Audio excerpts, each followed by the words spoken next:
Alam nyo to mga suki loves, mga balat ng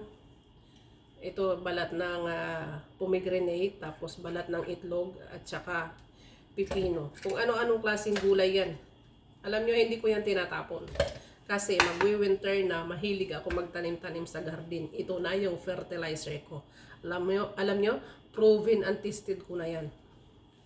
Matataba yung mga tanim ko at saka maraming bunga.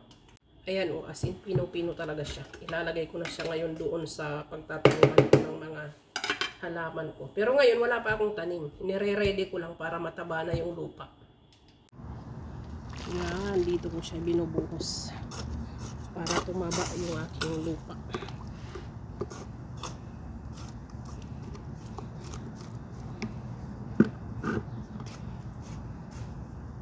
O, diba? Para pag magtanim ako dito, mataba.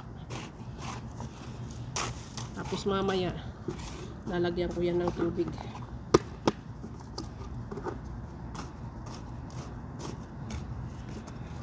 Tuwing magbi-blender ako, dito ko nilalagay.